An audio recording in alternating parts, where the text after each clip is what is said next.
আসসালামু আলাইকুম। কেমন আছেন আপনারা? আশা করি সবাই ভালো আছেন। আলহামদুলিল্লাহ আমিও ভালো আছি। আজকে রান্না করব সাজনা দিয়ে, ডাল দিয়ে রান্না করব আজকে চলেন যাই।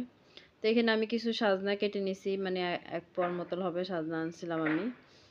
তো এগুলোকে ছিলে ভালো করে নিছি, সাথে ২ টা আলু দিয়েছি। এটা অপশনাল, দিতেও পারেন নাও দিতে পারেন। তো আলুর সাথে এখানে আমি ১/২ কাপ ডাল ভিজিয়ে রাখছিলাম। তো ১/২ কাপ ডাল ধুয়ে ভালো করে ভিজিয়ে রাখছি, সেটা এখানে দিয়ে দিলাম। এখানে ২-৩ টা মানে ২ টা পেঁয়াজ হবে দিয়েছি। স্বাদ মতো একটু লবণ দিলাম। লবণটাও আপনাদের পছন্দ মতো দিবেন। আমি এখানে হলুদ দিলাম 1/2 চামচের মতন।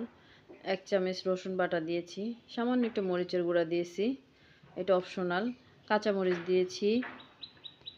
এখন এগুলাকে আমি একবারে পানি দিয়ে দিব। পানি দিয়ে সিদ্ধ দিব। পানি দিয়ে আমি এখানে কিন্তু ৫-৬ টা কাঁচামরিচও দিয়েছি। তো এগুলাকে দিয়ে ভালো করে একটু ঢেকে রেখে দিব। ঢেকে এটা সিদ্ধ হওয়া পর্যন্ত আরকি। তো এখানে আমার এটা ফুটে উঠেছে, তাই একটু আপনাদেরকে একটু নেড়ে দিতেছি, নেড়ে চেড়ে দেখতেছি। তো এটাকে আমি আবার ঢেকে দিব। ঢেকে একদম ঘন ঘন হয়ে যাবে, তখন আমি এটাকে আর কি করব, এটাকে আমি কিছু সময় চুলা বন্ধ, টেনে গেছে, একদম টেনে গেছে, দেখেন একদম এরকমই থাকবে। তো আমি একটু কিছু সময় চুলাটা বন্ধ করে রাখছিলাম।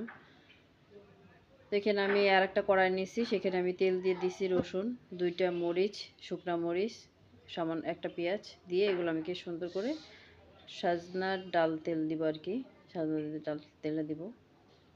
এটা আমার ভাজা হয়ে গেছে। তো আমি যে সাজনাটা ডালটা আছে সেটা আমি ঢেলে দিলাম এখানে। তো এটা আমি কি তেলে ঢেলে দিলাম, এটা নেড়ে চেড়ে দিচ্ছি। আমি কিছু ধনেপাতাও দিয়ে দিচ্ছি, এটা অপশনাল। তো এখানে আমি আর কয়টা ধনেপাতা দিব।